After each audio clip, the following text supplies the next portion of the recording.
آپ نے حضرت عمر سے فرمایا عمر تیرے زمانے میں ایک شخص آئے گا، اس کا نام ہوگا اویس،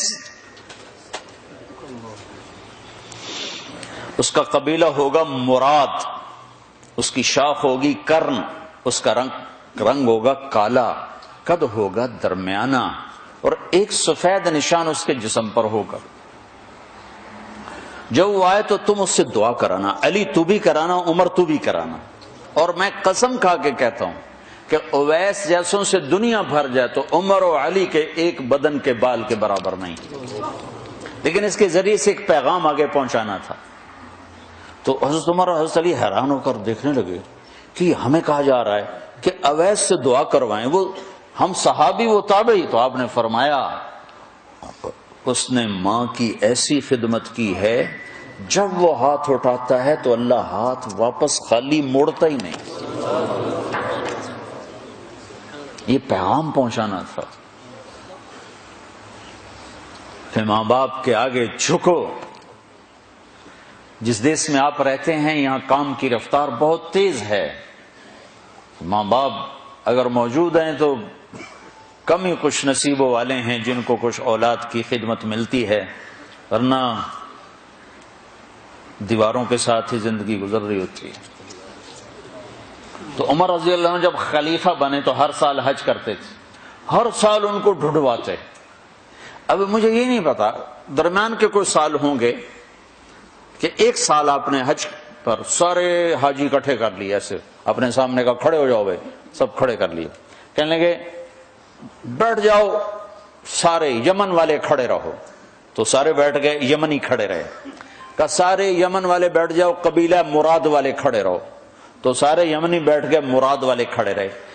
اس سال میں یمن گیا جماعت میں تو اویس کرنی کے گاؤں گیا، ان کی جگہ پیدا ہوئے، جو ان کا قبیلے کے لوگوں سے ملا، اس علاقے سے گزرا، دیکھا کہ اچھا یہاں وہ ہستی پیدا ہوئی تھی۔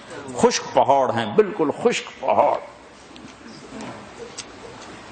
پھر آپ نے کہا مراد والے بیٹھ جاؤ، قرن والے کھڑے رہو، تو صرف ایک آدمی باقی بچا۔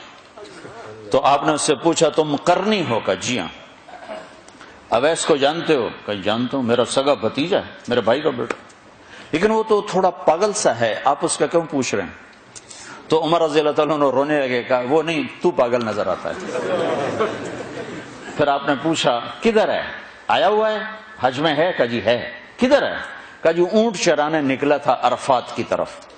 تو حضرت عمر نے حضرت علی کو ساتھ لیا اور دوڑ لگائی اور پہنچے عرفات کی طرف، تو دیکھا تو ایک آدمی ایک کیکر کے درخت کے نیچے نفل پڑ رہا اور اونٹ اس کے چاروں طرف چل رہے ہیں۔ تو یہ دونوں حضرات بیٹھ گئے، تو انہوں نے اویس نے محسوس کیا کچھ آ گئے لوگ، تو انہوں نے نماز مختصر کر دی، سلام پھیرا۔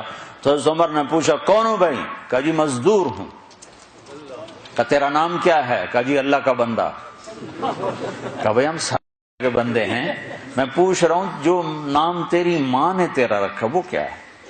تو وہ تو پہچانتا نہیں تھا کہ عمر کون ہے، علی کون ہے، وہ تو پہلی دفعہ حج پہ آیا تھا۔ وہ کہنے لگا تم کون ہو میرا انٹرویو کرنے والے؟ انٹرویو تو میں اپنی طرف سے کہہ رہا ہوں۔ میں کہا تم کون ہو میرا پوچھنے والے؟ تو حضرت علی بولے یہ امیر المومنین ہیں عمر بن خطاب، اور میں ہوں علی بن ابی طالب۔ پھر وہ ایسے ایک دم گھبرائے، دونوں کو سلام کیا، میں معذرت چاہتا ہوں میں نے پہچانا نہیں۔ تو عمر رضی اللہ تعالیٰ نے فرمایا ہاتھ اٹھا، ہاتھ اٹھا۔ برمنگم والوں کو پیغام پہنچے کہ ماں کی خدمت کیسے کی جاتی، کہ عمر جیسا ہاتھ اٹھوا رہا ہے، علی جیسا، علی جیسا۔ تو وہ کہنے لگے میں آپ کے لیے کیسے ہاتھ اٹھاؤں، میری اوقات ہے کہ میں آپ کے لیے دعا کروں؟ کہاں، ہمیں ہمارے نبی کا حکم تھا کہ اویس آئے تو اس سے دعا کروانی ہے، کہ جب وہ ہاتھ اٹھاتا ہے تو وہ ہاتھ خالی نہیں آتے۔ کس وجہ سے؟ تہجد، جہاد، تبلیغ، ذکر، تلاوت، تسبیح، حج، عمرے، نمازیں، روزے، ذکر، تلاوت۔ کس وجہ سے؟ نہیں، ان میں سے ایک وجہ بھی نہیں، ماں کی خدمت کی وجہ سے۔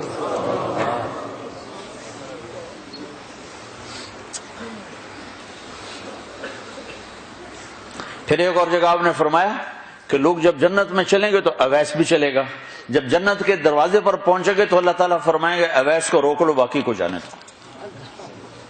تو اویس گھبرا جائیں گے، کہیں گے یا اللہ مجھے کیوں روک لیا ہے؟ تو اللہ تعالیٰ فرمائیں گے ٹھہر جاؤ، جانے دو ان کو. ہاں بھائی اب یہ سامنے جہنم کے لوگ کھڑے ہوئے ہیں، تو شفاعت کر، تیری طفیل لاکھوں انسانوں کو جنت میں ڈالوں. تجھے اس لیے روکا ہے کہ تو شفاعت کر، جدھر تیری انگلی اٹھتی جائے گی ان کے لیے جنت لکھتی چلی جائے گی، ان کے لیے جنت لکھتا چلا جاؤں گا جدھر جدھر تو انگلی اٹھائے. صرف پونڈ ہی سب کچھ نہیں، مائیں بھی بہت کچھ ہے. صرف پونڈ ہی سب کچھ نہیں ہے، باپ بہت کچھ ہیں. وَقَضَىٰ رَبُّكَ أَلَّا تَعْبُدُوا إِلَّا إِيَّاهُ وَبِالْوَالِدَيْنِ إِحْسَانًا.